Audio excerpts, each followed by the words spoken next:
আজকে আমি দোকানের মতন পটাটো স্প্রিং রোল বানিয়েছি। এর আগে সম্পূর্ণ আমি মেশিনে বানিয়েছি, একটা অনলাইনে আমি এনেছিলাম। যদি তোমাদের ঘরে কারো অনলাইনে থাকে মেশিনে একটা এনো, আনলে এরকম করে করে খেও, আশা করি খুব ভালো লাগবে। আর এইটা খুব ডিমান্ড এখন দোকানে, বাচ্চা থেকে বড় সবাই ভালোবাসে। তো চলো দেখো আজকে আমি কেমন করি। আর এটা করছি আমার প্রথমে একজন আমার দাদা, সে করছে, দোকান ছিল তার, সে করছে। আর তার দেখে সে প্রথম দেখিয়ে দাও, তারপরটা আমি করেছি। ভিডিওটা অবশ্যই দেখার জন্য অনুরোধ রইল। নমস্কার বন্ধুরা, শিলাফ্রি কুক ক্লাস সবাইকে অনেক অনেক স্বাগত। আজকে আমি পটাটো স্প্রিং রোল বানাবো, দোকানে যেমন বানায় তার জন্য আমি একটা এরকম অনলাইনে একটা মেশিন নিয়ে নিয়েছি। হ্যাঁ, মেশিনটা খুবই সস্তা, তোমার চাইলে সেরকম নিতে পারো। আর আমি এখানে লম্বা লম্বা আলু নিয়েছি, একটু বড়ো বড়ো সাইজের আলু নিয়েছি। এই আলুকে আমি আগে প্রথমে এই কাঠি, লম্বা এই যে কাঠি আছে, এই কাঠিতে আমি প্রথমে ঢুকিয়ে দেবো। মাঝখান থেকে এখন ঢোকাচ্ছি। এটা আমার দাদা একজন করছে, না আমি একটু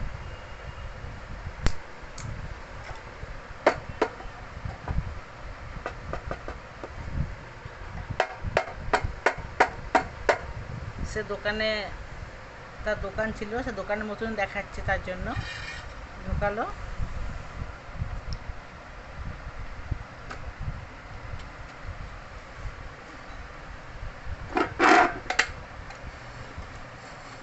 এরপরে যে ঘুরিয়ে ঘুরিয়ে ঘুরিয়ে দোকানে কীভাবে করে সেভাবেই হবে আজকে আমাদের। ঘরে বসে আমরা দোকানে মজা নেব।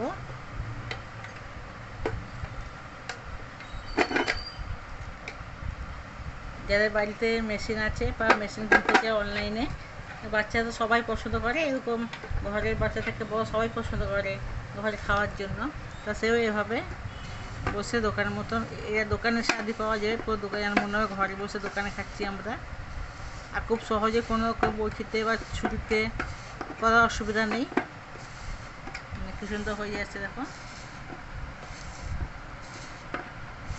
একবার মেশিনটা কিনে নিলে সবসময় চলবে, আজকে তো অনলাইনে সব কিছু পাওয়া যায়।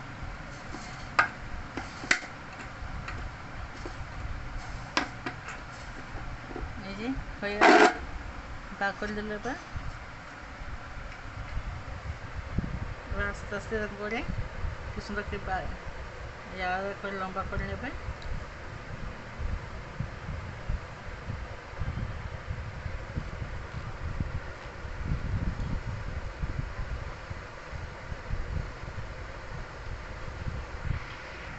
দেখো কি সুন্দর সাইজে হয়েছে। এরকম সবগুলো করে নেবো আগে। সবগুলো আলুকে আমি এইভাবে করে কেটে নিয়েছে দাদা আমার। তবে আমরা চাইলে বাড়িতেও বড়শিতে কাটা যেতে পারে, তাই বড়শিতে একটু কষ্ট হবে, তবে আস্তে আস্তে করে কাটলে এভাবে কাটা যেতে পারে। তবে আমি যেহেতু দোকানে কিভাবে বানাচ্ছে দেখার জন্য, যার কাছে মেশিন আছে সে কীভাবে করবে আমি একবার দেখিয়ে দিলাম। আমিও যখন মেশিন এসেছিলাম জানতাম না, তার থেকে শিখেছি। তো তার জন্য এই যে কাটা হয়ে গেছে। এবার একটা আমি ঘোল বানাবো, তার জন্য পাখি নিয়েছি, তাতে দিয়ে দিলাম 2 চামচ বেসন। চামচটা পড়ে গেল এর মধ্যে।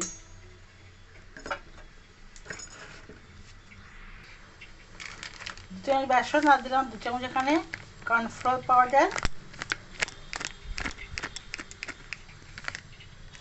আর এর মধ্যে আমি দেবো লঙ্কার গুঁড়ো, গোলমরিচের গুঁড়ো, চাট মশলা আর নুন। সবগুলোকে দিয়ে ভালো করে এখানে মিশিয়ে নেব।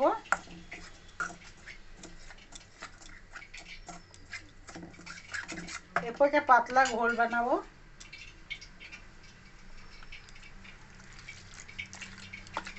এখানে বেশি মোটা ঘোল বানানো যাবে না, একটু পাতলা পাতলা করে ঘোলটা বানাতে হবে। কাশ্মীর লঙ্কার দেওয়াতে কালারটা লাল হয়েছে, যেমন দোকানে হয়। এটা অপশনাল, নাও দিতে পারেন, তবে কাশ্মীর লঙ্কা দিলে ভালো। আর গোলমরিচটা দিয়েছি, একটু ঝাল ঝাল হবে। আপনার যদি ঝালের পছন্দ আর দরকার তাহলে খালি লঙ্কা করে দিতে পারেন।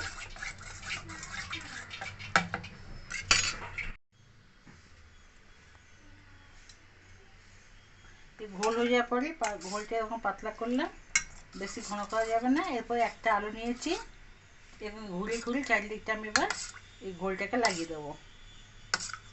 প্রতিটা গায়ে যেন এই গোলটা লাগে, এই চামচে ঘুরে ঘুরে লাগিয়ে দিচ্ছি। এইভাবে লাগিয়ে দেওয়ার পরে এই যে নিয়েছি এখানে ব্রেড ক্রামসে ভালো করে আমি চারিদিকটা এখন দিয়ে দিলাম।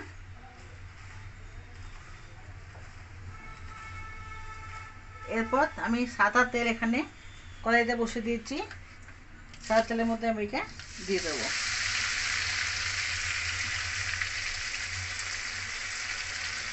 এই কড়াইটা একটু বড় আর তেল বেশি করে নিতে হবে এতে। এবার এখানে লাল লাল করে ভেজে নেব।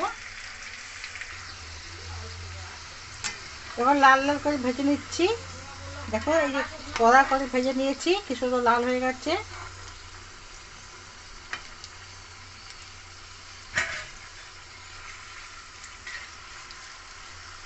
এইভাবে আরেকটা দিয়ে দিলাম। এই যে ভালো করে ব্রেড ক্রাম্বসে গুঁড়িয়ে তেলের মধ্যে দিয়ে দেবো। এইভাবে সবগুলো করে দেবো।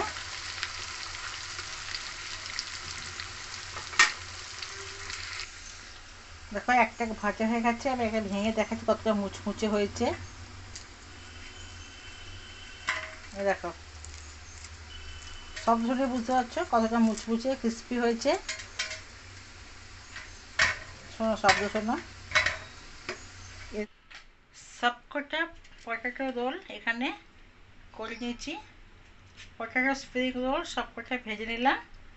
এরপর উপরে আমি মিউনিস দিয়ে দিয়েছি। তো রেসিপিটা কেমন লাগলো অবশ্যই কমেন্ট করে জানাবে। ভালো লাগলে একটা লাইক করো, আর নিত্য নতুন রেসিপি আপডেট পাওয়ার জন্য আমার চ্যানেলটিকে সাবস্ক্রাইব করে দিও। ভালো থেকো, সুস্থ থেকো, আবার অন্য কোনো রেসিপির সঙ্গে দেখা হবে। ধন্যবাদ।